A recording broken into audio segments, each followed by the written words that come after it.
नमस्कार साथियों, मैं मनीष पाल आप सभी का आपके अपने चैनल में तहे दिल से स्वागत और अभिनंदन करता हूं। आज हम लोग पढ़ रहे हैं 11वीं की अर्थशास्त्र और अर्थशास्त्र का अध्याय 1 स्वतंत्रता की पूर्व संध्या पर भारतीय अर्थव्यवस्था। और आज है उसका लेक्चर नंबर 2। लेक्चर 1 हम लोग कंप्लीट कर चुके हैं। आइए जानते हैं कि आज के लेक्चर में हम क्या कवर करेंगे। आज हम लोग पढ़ेंगे कृषि क्षेत्र और फिर पढ़ेंगे पूर्व ब्रिटिश काल में कृषि। चलिए शुरुआत करते हैं आज के लेक्चर की। जैसा कि मैंने आप लोगों को लास्ट लेक्चर में बताया था कि अर्थशास्त्र क्या होता है और अर्थव्यवस्था क्या होता है। जब अर्थव्यवस्था के बारे में मैं आप लोगों को बता रहा था तो मैंने ये कहा था कि अर्थव्यवस्था में प्राथमिक क्षेत्र, द्वितीयक क्षेत्र और तृतीयक क्षेत्र आते हैं। प्राथमिक क्षेत्र में जो मुख्य है वो कृषि है, इसलिए हम उसे कृषि क्षेत्र भी कहते हैं। द्वितीय क्षेत्र में जो मुख्य है वो उद्योग है, इसलिए हम उसे औद्योगिक क्षेत्र भी कहते हैं। और तृतीय क्षेत्र का जो काम है वो है सेवा देना, इसलिए हम उसे सेवा क्षेत्र भी कहते हैं। और ये भी कहा था कि हम एक एक लेक्चर में एक एक के ऊपर चर्चा करेंगे। तो जो आज का लेक्चर है वो हमारा कृषि क्षेत्र के ऊपर है कि कृषि की क्या स्थिति अंग्रेज गए तब थी और कृषि की स्थिति क्या थी जब अंग्रेज थे। हम 3 टाइम में कृषि की स्थिति को देखेंगे।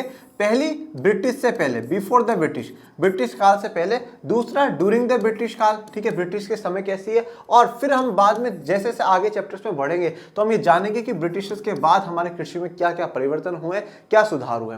कृषि एक ऐसा क्षेत्र हमारे भारत में रहा है जिसपे भारत की पूरी अर्थव्यवस्था टिकी हुई है। भारत के लिए सबसे महत्वपूर्ण क्षेत्रों में से एक है कृषि। और किसी भी देश में आप चले जाइए, अगर फार्मर्स नहीं है तो बहुत बड़ी समस्या है। तो कृषि एक खुद ऑटोमेटिकली सभी देशों के लिए एक इंपॉर्टेंट क्षेत्र, एक इंपॉर्टेंट सेक्टर बन जाता है। परंतु जिस देश की 85% आबादी अपनी आजीविका के लिए, अपनी रोजी रोटी के लिए कृषि पर निर्भर रहती है, जिस देश में सरकार का काफी रेवेन्यू कृषि से जनरेट होता हो, उस देश के लिए कृषि और भी महत्वपूर्ण हो जाती है और वो देश है भारत।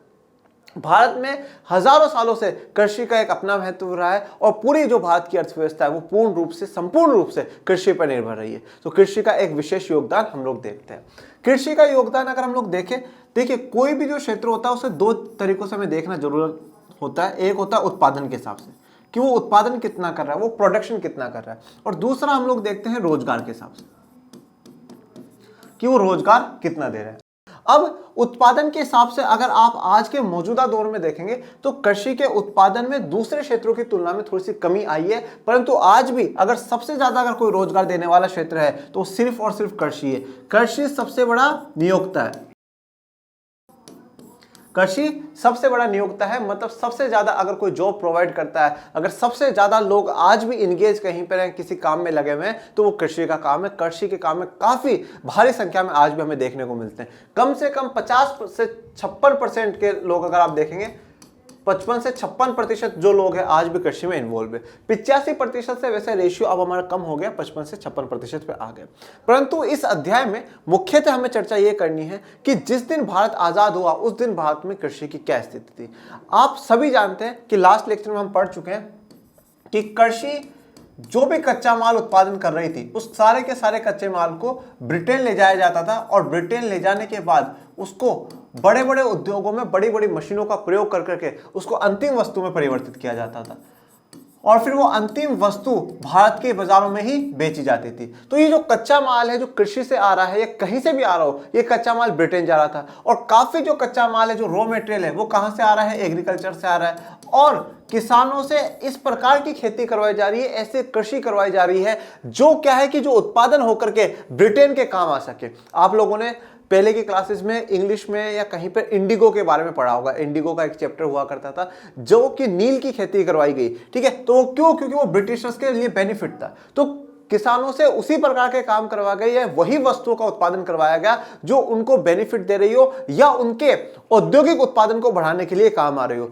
कोई भी काम ऐसा नहीं करा ब्रिटिशर्स ने जो कि भारतीयों के भले के लिए हो। अगर अर्थव्यवस्था के नजरिए में आप देखते हैं तो उन्होंने कोई भी प्लानिंग या कोई भी अर्थव्यवस्था की जो नीति बनाई, जो भी कोई नीति उन्होंने बनाई है, वो सारी के सारी ब्रिटेन को मद्देनजर रख करके बनाई है। ब्रिटेन को क्या फायदा हो रहा है, ब्रिटेन के औद्योगिक जो वहां का पूरा स्ट्रक्चर है उसको किस प्रकार से फायदा होगा। और जैसा कि अपन लोग चर्चा कर चुके हैं कि जो वहां के वाइसरॉय हैं अलेक्जेंडर ब्रूस, वो क्या कहते हैं, जो 1894 में वाइसरॉय थे, वो कहते हैं कि ब्रिटेन का पूरी दुनिया में बहुत बड़ा साम्राज्य है। अलग अलग देश को हमने उपनिवेश बना रखा है। अगर हमारे हाथ से कोई देश छूट जाता है तो भी हमारा साम्राज्य चलता रहेगा, पर जिस दिन भारत छूट जाएगा, जिस दिन अगर हमने भारत को गवा दिया, हमारा पूरा साम्राज्य डूब जाएगा, हमारे साम्राज्य का सूरज अस्त हो जाएगा, मतलब डूब जाएगा। इतना इंपॉर्टेंस भारत का था। अब भारत का इंपॉर्टेंस किस लिए बताया गया? अर्थव्यवस्था के तहत बताया गया। और अर्थव्यवस्था जो भारत की है वो ऑलरेडी किस पे टिकी हुई है? कृषि पे टिकी हुई है। तो आज हम इस लेक्चर में ये जानेंगे कि ऐसे कौन कौन से काम ब्रिटिशर्स कर रहे हैं जिससे कि जो हमारी कृषि की जो उत्पादकता है वो कम हो जाती है, हमारा कृषि का जो उत्पादन है वो उत्पादन कम हो जाता है। तो आइए जानते हैं आज के लेक्चर में कि कौन कौन सी कृषि क्षेत्र में ऐसा क्या क्या काम ब्रिटिश सरकार ने करा है। ब्रिटिश औपनिवेशिक शासन के अंतर्गत भारत मूलतः एक कृषि अर्थव्यवस्था ही बना रहा है। देखिए, भारत कृषि अर्थव्यवस्था ही बना रहा है। आप ब्रिटिशर्स ने इतना जो विकास उद्योगों का अपने देश में कराया, ब्रिटेन में कराया, यूरोप में उन्होंने करा, उतना विकास औद्योगिक क्षेत्र में किसी भी क्षेत्र में उन्होंने भारत के लिए नहीं करा, क्योंकि वो चाहते थे कि अगर भारत किसी दिन अगर इतना विकसित हो जाएगा तो कहीं ना कहीं वो हमारे उपनिवेश को एक्सेप्ट नहीं करेंगे। वो एजुकेशन भी लोगों को सिर्फ इतनी ही दे रहे थे कि उनके लिए क्लरिकल काम कर सके, उससे ऊपर वो ना जा सके। ओके, तो कृषि अर्थव्यवस्था ही बना रहा है भारत ब्रिटिश शासन, औपनिवेशिक शासन के समय। औपनिवेश का मतलब क्या होता है ये अपन लेक्चर 1 में जान चुके हैं, और औपनिवेशिक शासन का मतलब भारत के लिए है ब्रिटिशर्स का शासन। जितने समय तक ब्रिटिशर्स ने देश पे राज करा उस शासन की बात होती है। ब्रिटिशर्स ने कब से कब तक राज करा? वैसे तो हम देखिए 1600 से लेकर के 1947 तक का माना जाता है, परंतु 1600 से लेकर के 1757 तक हम लोग ये मानते हैं कि यहाँ पर जो ब्रिटिशर्स ने है, जो इसकी ईस्ट इंडिया कंपनी, वो सिर्फ और सिर्फ व्यापार करती है। परंतु 1757 में प्लासी का युद्ध और 1764 में बक्सर के युद्ध के बाद इनके पास क्या है, कुछ राजनीतिक अधिकार आ जाते हैं। ठीक है, उन राजनीतिक अधिकारों को देखते हुए हमें ऐसा लगता है कि वो अब क्या करना शुरू कर दिया है, उन्होंने अपना अधिकार जमाना शुरू कर दिया। अब कुछ पॉलिटिकल जो डिसीजंस लेने चाहिए वो राजनीतिक निर्णय भी लेना शुरू कर दिया है। किसने? ईस्ट इंडिया कंपनी ने, या आप कह सकते हैं ब्रिटिशर्स ने। जब ये अधिकार जमाना उन्होंने शुरू कर दिया, इसलिए मानते हैं कि 1757 से लेकर के 1947 तक का जो दौर रहा है वो ब्रिटिश औपनिवेशिक शासन हमारे ऊपर रहा है। और इसमें टोटल जब आप काउंट करते तो 190 साल आते हैं, इसलिए हम राउंड फिगर में आकर के कहते हैं कि 200 वर्षों तक क्या करा है, ब्रिटिश ने हमारे ऊपर शासन करा है, हमें गुलाम बना करके रखा है। देश की लगभग 85% जनसंख्या जो गांव में बसी थी, प्रत्यक्ष या परोक्ष रूप से कृषि के माध्यम से ही अपनी रोजी रोटी कमा रही थी। देश की लगभग 85% जो जनसंख्या है गांव में बसी थी, वो प्रत्यक्ष मतलब डायरेक्टली या परोक्ष, आप कह सकते हैं इनडायरेक्टली, अप्रत्यक्ष रूप से कृषि के माध्यम से ही अपनी रोजी रोटी कमा रही थी। अब इस चीज को समझिए। देखिए, अगर आप नगरों का, आप शहरों का और गांव में अगर आप थोड़ा सा विभाजन देखना चाहते हैं, ठीक है, तो मुख्यतः गांव में और शहरों में जो विभाजन देखने को मिलता है, मैं जहां तक समझता हूं वो चीज बता रहा हूं आप लोगों को। गांव और नगर, गांव में मुख्यतः जो गांव है ना, कृषि आपको वहीं देखने को मिलती है। शहरों में कोई, नगरों में कोई कृषि नहीं कर रहा, कोई एग्रीकल्चर नहीं कर रहा। एग्रीकल्चर के लिए आपको बड़ी जमीनें चाहिए, ठीक है, बड़े बड़े खेत खलियान होने चाहिए, वो आपके पास नगरों में इतनी जगह नहीं है। नगरों में तो लोग छोटे छोटे यूं एक के ऊपर एक कमरा बना करके लोग रह रहे हैं, रहने के लिए उनको जगह नहीं मिल रही, खेतीबाड़ी करना तो बहुत दूर की बात है। तो कृषि जो हो रही है ना वो मुख्यतः गांव में ही हो रही है। मतलब सारा का सारा जो उत्पादन आपको देखने को मिल रहा है वो गांव में देखने को मिल रहा है। नगरों में क्या है, नगरों में उद्योग ज्यादा देखने को मिल रहे हैं, उद्योग ज्यादा देखने को मिल रहे हैं। और हम लोगों ने एक ऐसी आइडियोलॉजी विकसित कर दी कि उद्योग जहां पर है वहीं को हम लोग क्या कह रहे हैं, विकसित कह रहे हैं, उन्हीं को हम लोग विकसित करें। और ब्रिटिश शासन ने कृषि की इतनी बुरी स्थिति कर दी कि आज तक हम उस स्थिति को वापस रिवाइव नहीं कर पा रहे। हम वापस उस स्थिति में हमारे किसानों को नहीं ला पा रहे हैं जिस स्थिति में वो सम्मानजनक जीवन जो जिया करते थे, वो स्थिति में वापस नहीं लेकर के आ रहे हैं। और इतनी बुरी स्थिति कर दी है कि लोग गांवों में ना रह करके अब नगरों की तरफ जाना पसंद कर रहे हैं, वो नगरों की तरफ बढ़ रहे हैं, उद्योगों में काम करना शुरू कर दिया, पर उन्होंने कृषि को छोड़ दिया। तो गांव में मुख्यतः जो कृषि होती है वो गांव में होती है। तो गांव की जितनी भी जनसंख्या है 85% जनसंख्या प्रत्यक्ष और अप्रत्यक्ष रूप से, प्रत्यक्ष और अप्रत्यक्ष रूप से जो भी अपनी रोजी रोटी कमा रही है वो किससे कमा रही है, कृषि से कमा रही है। प्रत्यक्ष रूप से तो क्या हो गया कि भाई आप वहां खेत में काम कर रहे हैं उससे, और अप्रत्यक्ष रूप से आप जैसे देख लीजिए कि भाई जैसे मान लीजिए कि कोई ऐसा व्यक्ति है जो बीज बेचता है तो वो भी खेती बाड़ी पे ही निर्भर है। कोई ऐसा व्यक्ति है उस बड़े किसान से सामान खरीद करके सामान बेचता है तो वो भी खेती बाड़ी पे निर्भर है, क्योंकि ज्यादा खेती होगी तब उसको ज्यादा पैसा मिलेगा। ठीक है, और पशुओं को रखने वाले हैं वो भी इस में ही आ जाते हैं। तो ये जो पूरा स्ट्रक्चर आप देख रहे हैं 85% तक की जो जनसंख्या है, ये जो पूरी संरचना आप देखते हैं, इसमें 85% की जो जनसंख्या है वो कृषि पर निर्भर है। मतलब कृषि हमारे लिए बहुत इंपॉर्टेंट थी। और आज भी अगर आप देखें तो भारतीय अर्थव्यवस्थाओं की जब गिनती होती है तो भारतीय अर्थव्यवस्थाओं की जो गिनती है वो कृषि में ही होती है। और मैंने किसी गाड़ी पे किसी के पीछे लिखा हुआ देखा तो बहुत बेहतरीन बात लिखी गई कि no farmers no food, no farmers no food. खेती को, किसानों के काम को हमें इतना सम्मानजनक बनाना चाहिए कि वो कभी भी अपने आप को ऐसा ना समझे। सम्मानजनक मैं दोनों स्थितियों में बोलता हूं, समाज भी उनको काफी सम्मान दे और दूसरा उनका जो इनकम है ना वो भी अच्छा होना चाहिए। देखिए, इनकम बहुत इंपॉर्टेंट होता है। आप क्लास 10th की इकोनॉमिक्स में पढ़ करके आ चुके हैं कि हमारी कुछ सामाजिक आकांक्षाएं होती हैं, कुछ भौतिक आकांक्षाएं होती हैं। सामाजिक आकांक्षाओं में हम सम्मान पाना चाहते हैं, भौतिक आकांक्षाओं में हम पैसा पाना चाहते हैं। तो दोनों जरूरी है। सिर्फ सम्मान से पेट नहीं भरता, ठीक है, और पैसों से जीवन अच्छा नहीं गुजरता। दोनों ही चीज व्यक्ति को चाहिए। तो किसानों का इतना जो पेमेंट है ना वो भी थोड़ा सा राइज होना चाहिए। उनको हर चीज पे थोड़ा सा अच्छा पैसा, अच्छी जो उनको कीमत है वो कीमत उनको मिलनी चाहिए, जिससे कि वो एक अच्छा बेहतर जीवन जी सके और उनको ये महसूस हो कि नहीं यार, ये खेती बाड़ी का बहुत अच्छा काम है, हम इस काम को करेंगे तो बहुत आगे तक अच्छी ही बात होगी। पर अब आज क्या हो रहा है कि जो किसान है वो ये चाहता है कि उसका बेटा किसान ना बने।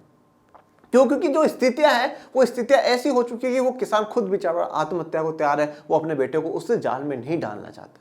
हम खेती को इतना विकसित करें, हम खेती को इतना सम्मानजनक बनाएं, आर्थिक रूप में भी और सामाजिक रूप में भी, कि लोग ये सोचे कि यार मैंने खेती के लिए बहुत काफी काम करा, मेरा बेटा भी इसमें काम कर ले तो बहुत अच्छी बात होगी। एक परचूनी की दुकान लगाने वाला व्यक्ति ये सोचता है मैं इसको चला दूं तो मेरा बेटा भी यही संभाल लेगा।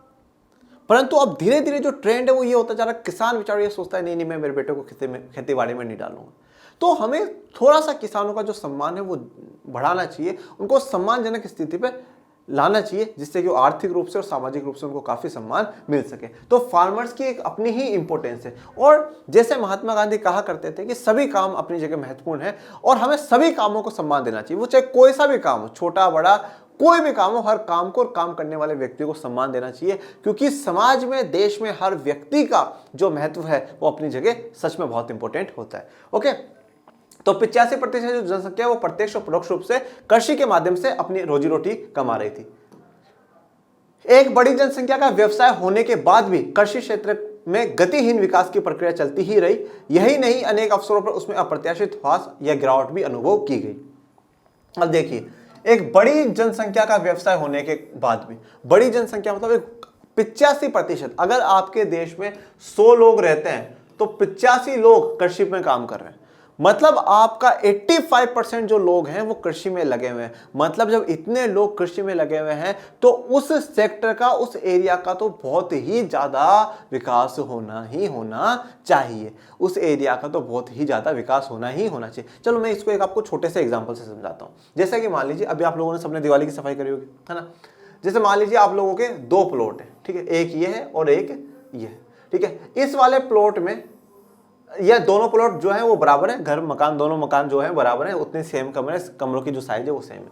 अब यहां पर आप टोटल जो है, मान लीजिए कि जितने भी आप फैमिली मेंबर्स हैं उसमें से जो 85% मेंबर्स हैं, जो 85% मेंबर्स हैं वो इसमें लगे हुए हैं। जैसे मान लीजिए भाई टोटल 10 मेंबर हो आप, तो 8 तो जो पूरे बड़े हो, ठीक है, वो, और 5 और कोई छोटा सा बच्चा हो 10 साल का, 11 साल का, आधा हम उसको काउंट करते हैं, वो मतलब 8.5 मेंबर आप इसमें लगे हो। मतलब आप 9 के करीबन इसमें पूरे सदस्य लगे हुए हो। तो ये उम्मीद करी जाती है ना कि इस मकान की जो सफाई है वो जल्दी होगी इसकी तुलना में। ऑफकोर्स ही बात है, क्योंकि यहाँ पे 85% लोग लगे हुए। आप ये 80 भी लगा लो, चलो 80 यहाँ पे और 20 यहाँ पे, मतलब 8 लोग यहाँ पे और 2 लोग यहाँ पे। मकान सेम है, सब कुछ सेम है, जगह, कमरे, सब कुछ सेम है। अब 8 लोग इसमें लगे हो तो उम्मीद यही करी जाएगी ना कि भाई इसकी सफाई बहुत जल्दी होगी। अगर ये 20 दिन में सफाई करते हैं तो इनको तो 4 दिन में खत्म कर देनी चाहिए, इनको तो 4-5 दिन में खत्म कर देनी चाहिए, क्योंकि भाई आप ज्यादा हो। तो उसी प्रकार से जब देश की बड़ी जनसंख्या का व्यवसाय कृषि है, उस कृषि में जब सबसे ज्यादा लोग लगे हुए हैं, उसके बावजूद भी उसमें क्या हुआ है, गतिहीन विकास हुआ है। मतलब बिल्कुल ना के बराबर ही क्या हुआ है, विकास हुआ है। ऐसी ही प्रक्रिया चलती रही और कभी कभार तो उसमें क्या आई है, गिरावट भी आई है। मतलब जो विकास हो रहा था उसमें भी गिरावट आई है। मतलब जितनी सफाई होनी चाहिए थी उतनी सफाई छोड़ो, खराब और कर दिया आप लोगों ने। तो मतलब इतनी बड़ी जनसंख्या जहां पे लगी हुई है, तो वहां से उम्मीद करी जाती है कि उस क्षेत्र का सबसे ज्यादा विकास होना चाहिए। परंतु उस क्षेत्र का विकास न होने की जगह क्या हुआ, उसमें गिरावट और देखने को मिली है। और ये गिरावट क्यों देखने को मिली है, सिर्फ और सिर्फ ब्रिटिशर्स के कारण। भले ही कृषि अधीन क्षेत्र के प्रसार के कारण कुल कृषि उत्पादन में वृद्धि हुई हो, किंतु कृषि उत्पादकता में कमी आती रही है। देखिए, कृषि अधीन क्षेत्र के प्रसार के कारण, इसको मतलब समझिएगा। इसका मतलब यह है कि मान लीजिए पहले अगर इतने से एरिया में कृषि होती थी, तो फिर इस एरिया को इतना बढ़ा दिया गया, ठीक है, फिर इसको और बढ़ा दिया गया कि भाई अब इतने में कृषि होगी। अब आप ये पूछोगे कि सर एरिया बढ़ाया तो बढ़ाया कैसे? देखिए, एरिया कैसे बढ़ाया, उन लोगों ने सबसे पहले तो जंगलों को साफ कर दिया, ब्रिटिशर्स ने। और हम लोग तो भारतीय तो जंगलों को भी बहुत पवित्र मानते हैं, प्रकृति का एक महत्वपूर्ण हिस्सा मानते हैं।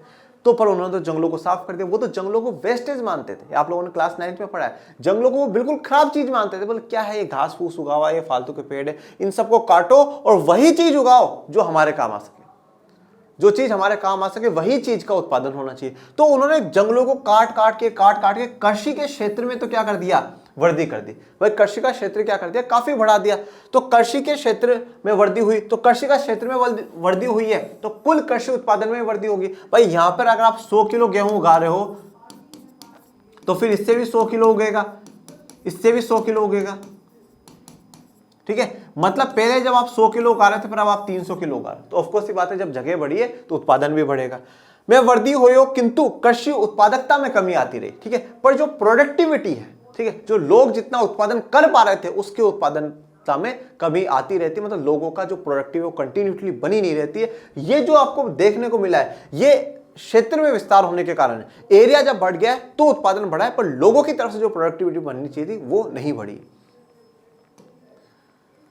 कृषि क्षेत्र की गतिहीनता का मुख्य कारण औपनिवेशिक शासन द्वारा लागू की गई भू व्यवस्था प्रणालियों को ही माना जाता है। तो अब ये जो कृषि क्षेत्र में जो गतिहीनता, गति का मतलब क्या है, स्पीडलेस है, मतलब उसमें आपको स्पीड नहीं दिख रही है। जो बढ़ोतरी होनी चाहिए, जो वृद्धि होनी चाहिए, वो आपको नजर नहीं आ रही। और ये जो वृद्धि नहीं हो रही, उसका जो मुख्य कारण माना गया है वो है औपनिवेशिक शासन द्वारा लागू की गई भू व्यवस्था। भू मतलब जमीन, और जमीन को लेकर के जो भी व्यवस्था, जो भी कानून बनाए गए, भाई इतनी जमीन किसानों के पास होगी, ये जंगलों को काट दो, इस जमीन पे भी लोग काम करेंगे, इतनी सी जमीन पे एक ही व्यक्ति काम करके इतना उगाएगा। जो भी उन्होंने प्रणाली, जो भी सिस्टम बनाया, उस सिस्टम को ही हम क्या है, जिम्मेदार मानते हैं। आज के समस्त पूर्वी भारत में, जो उस समय बंगाल प्रेसिडेंसी कहा जाता था, लागू की गई जमींदारी व्यवस्था में तो कृषि कार्यों से होने वाले समस्त लाभ को जमींदारी हड़प जाते थे, किसानों के पास कुछ नहीं बच पाता था। तो देखिए, जो आज का समस्त जो पूर्वी भारत है, ठीक है, पूरे पूर्वी भारत को उस समय क्या बंगाल प्रेसिडेंसी के नाम से जाना जाता था, ठीक है। और फिर उस बंगाल के जो आज का बांग्लादेश है वो भी उस समय भाग था। तो उस पूरे बंगाल प्रेसिडेंसी में जो जमींदारी व्यवस्था लागू करी गई, जमींदारी व्यवस्था का अर्थ क्या है कि जैसे कि एक एक एरिया में आप ये कह सकते हो एक एक अधिकारी नियुक्त कर दिया गया, एक एक अधिकारी नियुक्त कर दिया गया। इन अधिकारियों का काम क्या था कि इन किसानों से आपको लगान लेना है, इन किसानों से आपको क्या करना है, लगान लेना है। आप उनसे टैक्स लोगे, लगान लोगे। अब एक्चुअल में क्या सीन हो रहा है कि ये जमींदार जब किसानों से लगान लेने आ रहे हैं, ठीक है, अब जमींदारों को भी अपना प्रॉफिट चाहिए। अगर वो ब्रिटिश ने कहा है कि भाई 1/10 लगान लिया जाएगा, ठीक है, 1/10 लगान ले लो, जितना भी वो उगा रहे, मतलब 100 रुपए का अगर उत्पादन हो रहा है तो 10 रुपए हमें ला करके दे दो। तो अब ये जमींदार क्या करते हैं, वो 20 लेते हैं, खुद का भी प्रॉफिट लेंगे। तो अब इस जमींदारी व्यवस्था से क्या है, किसान जितना भी मेहनत कर रहे थे, उस सारा का सारा जो प्रॉफिट है वो किसके पास जा रहा था, जमींदारों के पास जा रहा था। मतलब अंग्रेजों के पास और जमींदारों के पास जा रहा था। मेहनत करी किसान ने और सारा माल खाया जमींदार ने। मेहनत किसने करी है, किसान ने, और सारा का सारा जो माल खाया है वो किसने खाया, जमींदार ने। जमींदार तो बिना मेहनत करने वाला व्यक्ति है, पर वो सिर्फ और सिर्फ नजर रखने के लिए क्या कर रहा है, उसको पैसे मिल रहे हैं। और पैसे क्या है, वो शोषण करके इनका पैसे ले रहा है। अब इन केस कभी मान लीजिए कि ये जो किसान है ये लगान नहीं चुका पाते, जमींदारों की जो स्थिति है वो काफी बेहतरीन स्थिति आजादी के बाद तक हो जाती है। मतलब अच्छी स्थिति में ये लोग पहुंच जाते हैं, इनका वर्चस्व समाज में बढ़ता जाता है और खूब पैसा, खूब धन दौलत इनके पास आ जाती है।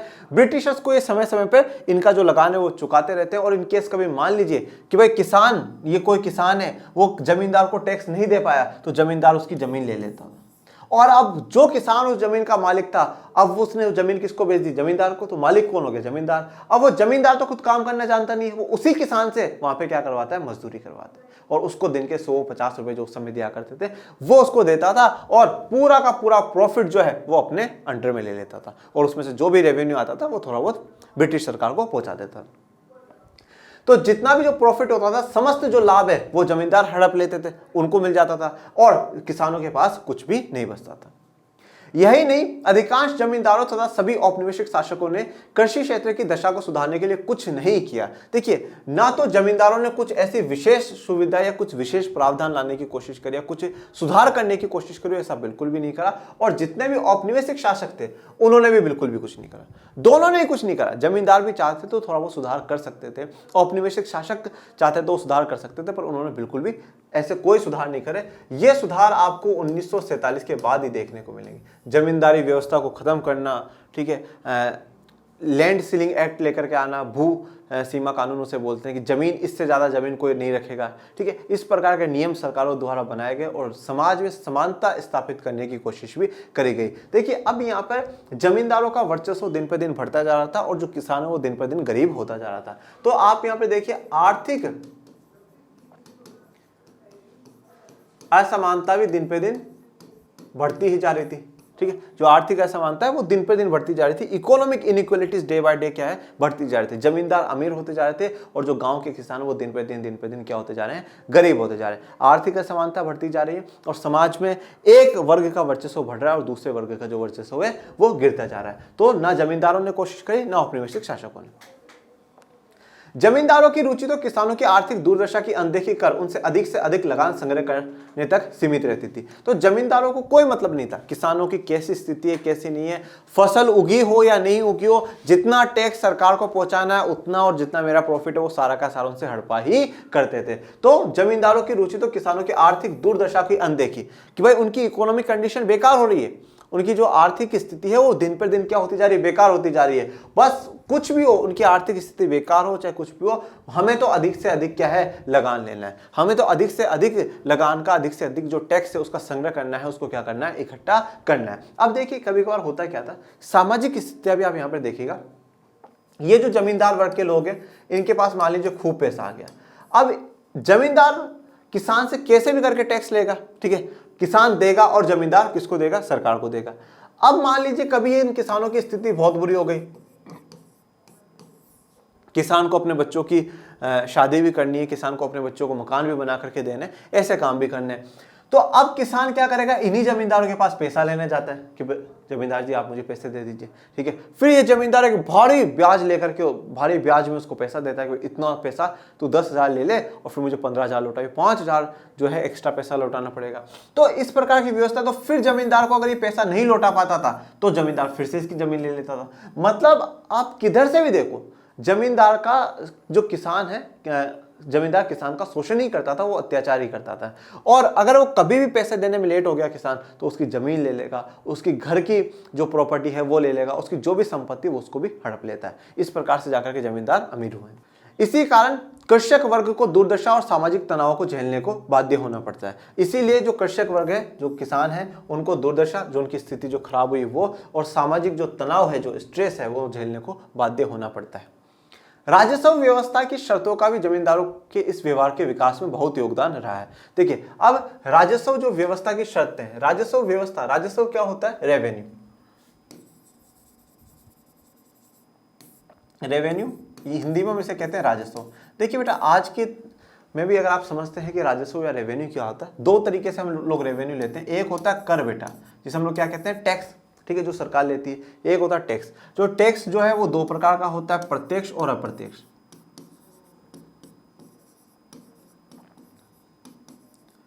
टैक्स कितने प्रकार का है? दो प्रकार का, प्रत्यक्ष और अप्रत्यक्ष। दूसरे प्रकार से जो पैसा सरकार लेती है वो है गैर कर। ये मैं आपको आज की जो स्थितियां हैं वो स्थितियां समझा रहा हूं। देखिए, प्रत्यक्ष कर क्या है? जो डायरेक्टली जनता से लिया जाए। डायरेक्टली जनता से लेने का मतलब क्या है? जैसे कि मान लीजिए मैंने कुछ पूरे साल में कमाया है, उसमें से कुछ परसेंट सरकार टैक्स लेगी, वो क्या होता है? प्रत्यक्ष कर होता है। प्रत्यक्ष कर का सीधा सा मतलब ये होगा कि मेरी सैलरी में से या मेरे पैसों में से कटा है, मतलब भरूंगा भी मैं और उसका बोझ भी किस पर आएगा, मेरे पर ही आएगा। मतलब 40,000 मैंने सरकार को टैक्स दिया पूरा साल का, तो मुझे पता चल गया 40,000 मेरी सैलरी में से क्या हो गए बच्चों, कम हो गए, तो वो कहलाता है प्रत्यक्ष कर। अप्रत्यक्ष कर क्या होता है? अप्रत्यक्ष कर लगता है वस्तु और सेवाओं पर, वस्तु एवं सेवा पर। वस्तु और सेवा पर कैसे कि फॉर एग्जांपल ये मोबाइल है, ये मोबाइल की कीमत मान लीजिए कि 5,000 है। अब इस मोबाइल की कीमत 5,000 में इंक्लूसिव ऑफ ऑल टैक्सेस है, सभी करों को मिलाकर के क्या है ये 5,000 की कीमत का मोबाइल बना है। परंतु इसका जो टैक्स सरकार को भरा है वो किसने भरा है? कंपनी वालों ने भरा है। जिस कंपनी का फोन है उन्होंने सरकार को टैक्स भर दिया, परंतु वो कंपनी किससे ले रही है? मुझसे ले रही है, हमसे ले रही है। तो इसका बोझ किस पर आया है? हम पर आया है, पर इसको भरा किसने? कंपनी वालों ने भरा है। पर कंपनी किससे ले लेगी? हम जो ग्राहक है, जो उपभोक्ता है, उनसे ले लेगी। तो ये क्या होता है? अप्रत्यक्ष कर होता है, जो कि आज के समय में जीएसटी चल रहा है भारत में, वस्तु एवं सेवा कर चल रहा है। तो सरकार राजस्व में जो लेती है वो कर के द्वारा ले सकती है, और गैर कर का मतलब होता है कर के अलावा जो भी लिया जा रहा है। जैसे आप सरकारी स्कूल में पढ़ते हैं, उसकी फीस ले रही है, पुलिस वाले ने आपका चालान काट दिया, आप गवर्नमेंट हॉस्पिटल में ट्रीटमेंट लेते हैं, वो पैसा या किसी भी प्रकार से इस कर वालों को छोड़ करके सरकार जिन भी तरीकों से पैसा ले रही है वो गैर कर आ जाता है। इसको टोटल मिलाकर के हम क्या कहते हैं? राजस्व। तो राजस्व या रेवेन्यू क्या होता है? सरकार की कुल इनकम, टोटल जो इनकम है उसको क्या कहा जाता है? राजस्व कहा जाता है। इसको मैं आपको एक और छोटे से उदाहरण से समझाता हूं। जैसे मान लीजिए कि एक व्यक्ति टीचर है, ठीक है, वो टीचर है और वो टीचिंग वाले से पूरे महीने में, मान लीजिए टीचिंग वाले से वो 50,000 रुपये कमा लेता है। 50,000 रुपये उसने कमा लिए, तो ये एक तरीके से हो गया कि डायरेक्टली वो कमा रहा है। पर उसने मान लीजिए कि किसी व्यक्ति को क्या हो, पैसे उधार दे रखे हो, तो उससे जो ब्याज ले रहा है वो दूसरे तरीके से कमा रहा है। घर पे 1-2 कमरे किराए पे दे रखे, उससे पैसा कमा रहा हो। तो ये 50,000 तो मेन अपने प्रोफेशन से कमा रहा है, ठीक है, अपने काम धंधे से कमा रहा है। ये दूसरे तरीके हैं। तो सरकार एक तो कर से कमाती है, गैर कर से कमाती है। तो यहां पर जो इस व्यक्ति का जो दोनों मिलाकर के मैं कहूंगा ये टोटल उसकी क्या है? इनकम हो गई। ये टोटल उसकी इनकम हो गई। ओके, पर सिर्फ और सिर्फ टीचिंग से तो वो 50,000 ही कमा रहा है, और तो बाकियों से तो वो अलग कमा रहा है। तो यहां पर सरकार का रेवेन्यू का मतलब है कि सरकार की टोटल इनकम कितनी है। तो यहां पर ब्रिटिशर्स की बात करी गई है राजस्व व्यवस्था। राजस्व व्यवस्था का मतलब क्या है? उनका लगान लेना, बाकी जो सब कुछ है, उनकी व्यवस्था की जो शर्तें थी, उसने भी जमींदारों को मजबूर कर दिया कि आपको किसानों के साथ बुरा ही व्यवहार करना है। तो विकास में बहुत योगदान रहा, व्यवहार के विकास, जो जमींदारों का ये व्यवहार रहा, किसानों के साथ ये व्यवहार रहा, उसका विकास हुआ। मतलब डे बाय डे उनका जो व्यवहार खराब ही होता गया, उसमें राजस्व व्यवस्था की शर्तें काफी हद तक जिम्मेदार है। राजस्व की निश्चित राशि सरकार के कोष में जमा कराने की तिथियां पूर्व निर्धारित थी। उनके अनुसार रकम जमा नहीं करा पाने वाले जमींदारों से उनके अधिकार छीन लिए जाते थे। अब देखिए क्या है कि जमींदार किसने नियुक्त करा है? ब्रिटिश सरकार ने नियुक्त करा है। ब्रिटिश सरकार ऑलरेडी पहले से तय करके रखती थी भाई इतना अमाउंट। जैसे कि मान लीजिए हर जितने भी जमींदार हैं उन सबको बोला, अच्छा आपके एरिया में 10 किसान हैं, तो हर किसान से आप 1,000 रुपए लेकर के हमें जमा कराओगे। 10,000 रुपये आपको जमा कराने। कोष का मतलब जो उनका फंड है, उनका जो ट्रेजरी है, जो भी है, उसमें आपको जमा कराना। मतलब एक तरीके से सरकार का जहां पे पैसा संग्रह हो रहा है वहां पे जमा कराना। 10,000 रुपये आपको जमा कराने और इस तारीख से पहले पहले कराने। इस तारीख से पहले पहले कराने। अगर आपने इस तारीख से पहले पहले जमा नहीं कराए तो आपका जो जमींदार होने की जो पोस्ट है ना, ये पोस्ट ही छीन ली जाएगी। जब आपसे जमींदार होने की पोस्ट ही छीन ली जाएगी तो जो आपके पास इतनी ताकत है, आपका जो इतनी पावर है ना, वो पावर भी नहीं रहेगी। तो जमींदार अपनी पोस्ट को बचाने के लिए, अपनी पोस्ट को सेव करने के लिए, अपने अधिकारों को बचाए रखने के लिए वो किसानों पे जुल्म ढाया करते थे, वो किसानों को मारा पीटा करते थे, उनकी जमीनें बेच करके, कुछ भी कर करके वो उस तारीख से पहले पहले क्या क्या कर लेते थे, उनसे रेवेन्यू ले लेते थे और वो रेवेन्यू सरकार तक पहुंचाते थे। अपने आप को सेव करने के लिए जमींदार किसानों का शोषण कर रहे थे। साथ ही प्रौद्योगिकी के निम्न स्तर, सिंचाई सुविधाओं के अभाव और उर्वरक का नगण्य प्रयोग भी कृषि उत्पादकता के स्तर को बहुत निम्न रखने के लिए उत्तरदायी था। अब अगर आपसे पूछ लिया जाता है कि ऐसे कौन कौन से कारण थे जिनके कारण जो कृषि अर्थव्यवस्था है वो भारत की उसमें गिरावट आने लगी, तो एक तो कारण हो गया आपके पास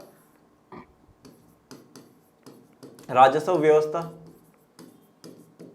राजस्व व्यवस्था में भी आप चाहें तो स्पेशली जमींदारी व्यवस्था लिख सकते हैं, ठीक है।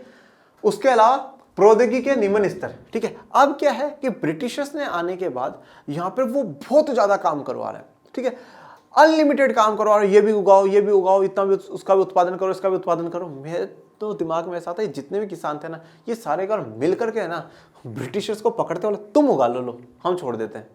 एक बार मिल जाते हैं ना सारे के सारे। बस भारत की सबसे बड़ी जो विडंबना की बात रही ना, तो यही रही कि भारत के लोग खुद बटे हुए थे। भारत के लोग खुद बटे हुए थे। कोई अपने आप को सर्वोच्च मानता था कि नहीं, मैं चाहे मुझे कोई दूसरा मार ले वो पसंद है, पर मेरे देश के अंदर में इससे तो मैं ऊंचाई हूं, इससे तो मैं ऊंचाई हूं। अगर भारत के लोग सच में एक होकर के रहते ना, तो कोई दुनिया की कोई ताकत नहीं है जो भारत को आकर के भारत को गुलाम बना ले। किसी में भी इतनी ताकत नहीं।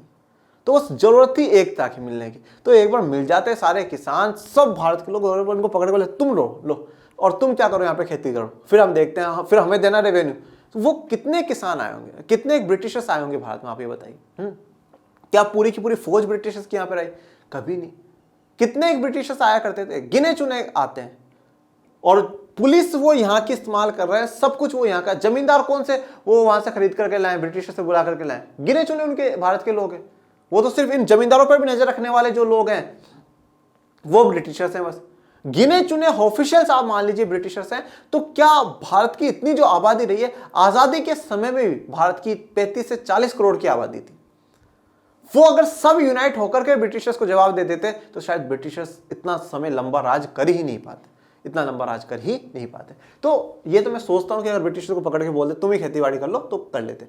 अब उन्होंने ब्रिटिशर्स ने बोला आप ये भी उगाइए, ये भी उगाइए, ये भी उगाइए, और उनसे मजदूरों से ज्यादा काम करवा रहे हैं, किसानों से ज्यादा काम करवा रहे हैं। कोई नई टेक्नोलॉजी लेकर के नहीं आ रहा, भाई इस टेक्नोलॉजी से थोड़ा टाइम बच जाएगा, आप थोड़ा सा और काम कर लो।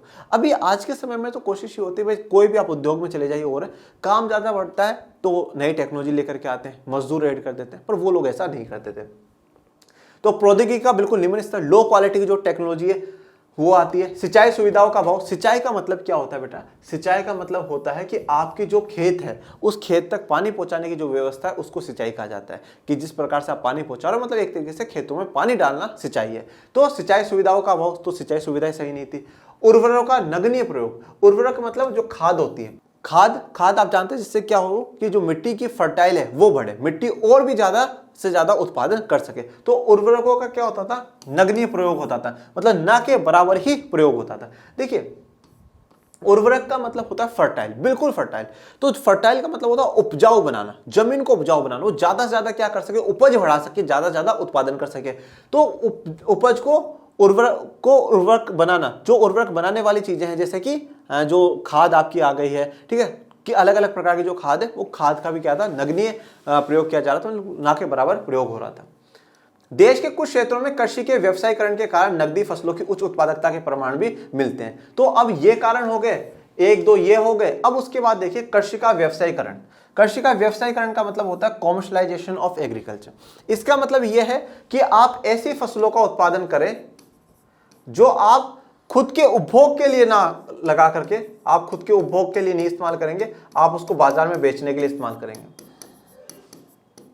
मतलब व्यवसायीकरण का मतलब क्या हो गया कि भाई आप कॉमर्शलाइजेशन कर रहे हैं, मतलब आप सब कुछ मार्केट में बेचने के लिए उगा रहे हैं, आप अपने उपभोग के लिए उस किसी भी चीज का इस्तेमाल नहीं कर रहे हैं, आप सब कुछ क्या मार्केट में बेचने के लिए उगा रहे हैं। और यहां पर उनसे नकदी फसलें उगाई गई, जिनसे कि हम कहते हैं कॉमर्शियल क्रॉप या कैश क्रॉप कहते हैं। कॉमर्शियल क्रॉप या कैश क्रॉप ऐसी क्रॉप्स हैं जो सिर्फ और सिर्फ बाजार में बेचने के लिए। तो ब्रिटिशर्स सिर्फ और सिर्फ ऐसी क्रॉप्स उनसे उगा रहे हैं जिससे कि वो मार्केट में बेच करके वो खूब पैसा कमा सके, खूब प्रॉफिट कमा सके, और ऐसी क्रॉप्स उनसे लगवा रहे हैं जिसका ब्रिटेन के उद्योगों में कुछ ना कुछ काम आ सके। किंतु उस उच्च उत्पादकता के लाभ भारतीय किसानों को नहीं मिल पाते थे। अब देखिए ये जो कृषि का व्यवसायीकरण हुआ कि भाई आप मार्केट में बेचने के लिए उगाओ, नकदी फसल हुई, इससे उच्च उत्पादकता हुई आपकी, ठीक है, आपको देखने को मिला उत्पादकता थोड़ी बढ़ी है, प्रोडक्शन जो है थोड़ा सा बढ़ा है, परंतु इसका फायदा किसानों को नहीं मिला, भारत के किसानों को नहीं मिला, क्योंकि उन्हें तो खाद्यान्न की खेती के स्थान पर नकदी फसलों का उत्पादन करना पड़ता था। मैंने आपको क्या कहा कि नकदी फसलें उनसे उगाई गई कि भाई आप इस फसल का उत्पादन आप करिए, जिनका प्रयोग अंततः इंग्लैंड में लगे कारखानों में किया जाता था। सिंचाई व्यवस्था में कुछ सुधार के बावजूद भारत बाढ़ नियंत्रण एवं भूमि की उपजाऊ शक्ति के मामले में पिछड़ा हुआ था। तो फाइनली वो इंग्लैंड के कारखानों में जाना था। कोई सी भी फसल लगवा रहे हैं, कुछ भी करवा रहे हैं, वो सिर्फ और सिर्फ जो विकास का केंद्र है कि विकास कहां का करना है, इंग्लैंड का करना, और इंग्लैंड का विकास कारखानों से, उद्योगों से होगा। तो उद्योगों में जो भी कच्चा माल है वो भारत से लेकर के जाना है। देखिए सिंचाई व्यवस्था में कुछ सुधार के बावजूद, भारत में सिंचाई व्यवस्था में कुछ सुधार कराया गया, इसके बावजूद भी बाढ़ नियंत्रण पे कोई कंट्रोल नहीं था, और भूमि की उपजाऊ जो शक्ति है उसके मामले में भारत पिछड़ा हुआ ही रहा है। जबकि किसानों के एक छोटे से वर्ग ने अपने फसल पैटर्न को परिवर्तित कर खाद्यान्न फसलों की जगह वाणिज्यिक फसलें उगाना आरंभ कर दिया। अब ये खाद्यान्न फसलें जो खाने पीने वाली फसलें होती हैं उनकी जगह क्या हुआ, वाणिज्यिक फसलें, कॉमर्शियल जो क्रॉप्स होती है, कैश क्रॉप, जिनसे मार्केट में बेच करके ही आप पैसा कमा सकते हो, जो उद्योगों के काम आ रही है उन्हीं फसलों का। जैसे आप फॉर एग्जांपल गन्ना देख लीजिए। अब गन्ना घर में तो कोई ज्यादा काम आता नहीं, पर उस गन्ने से शक्कर बनती है, गुड़ बनता है, ठीक है, जूस उसके भी काम आता है। तो इन सभी कामों के लिए आ रहा तो उसको आप मार्केट में बेच करके आप उससे खूब पैसा कमा सकते हैं। काश्तकारों के एक बड़े वर्ग तथा छोटे किसानों के पास कृषि क्षेत्र में निवेश करने के लिए न ही संसाधन थे, न ही तकनीक और न ही कोई प्रेरणा। तो देखिए, अब जो छोटे छोटे किसान है और काश्तकार, मतलब आप किसान ही कह दीजिए, जो किसान है उनके पास ना तो कोई संसाधन है कि भाई वो कृषि में निवेश कर सके, ठीक है, इन्वेस्टमेंट कर सके, पैसा लगा सके, तो ना तो उनके पास कोई रिसोर्स है, भाई बेहतर मशीन हो, कोई बहुत बढ़िया जमीन हो, बहुत अच्छे उनके पास उर्वरक हो, कीटनाशक हो, ऐसा कुछ भी नहीं है, ना कोई तकनीक है, टेक्नोलॉजी भी नहीं है, और ना उनके पास कोई प्रेरणा है कि भाई हाँ उसके बारे में सुन के वहां से प्रेरणा लेकर के हम लोग क्या कर सके, निवेश कृषि में कर सके। अब बात करते हैं पूर्व ब्रिटिश काल में कृषि कि ब्रिटिश काल से पहले कृषि कैसे थी। यह अभी तक जितना भी पढ़ा ये डूरिंग ब्रिटिश था बेटा, ब्रिटिश काल के समय में कैसी थी कृषि वो पढ़ा है। अब उनके पहले पढ़ते हैं कि वो नहीं आए थे तब क्या हुआ था। 17वीं शताब्दी में भारत आए फ्रांसीसी यात्री बर्नियर ने तत्कालीन बंगाल का इस प्रकार वर्णन किया है। अब 17वीं शताब्दी का मतलब हो गया 1601 से लेकर के जो 1700 तक का दौर रहा है ना बच्चों को। तो एक फ्रांसीसी यात्री है बर्नियर, ठीक है, जो फ्रांस से आए थे यात्रा करने, वो बंगाल का किस प्रकार से वर्णन करते हैं, बंगाल को किस तरीके से बताते हैं।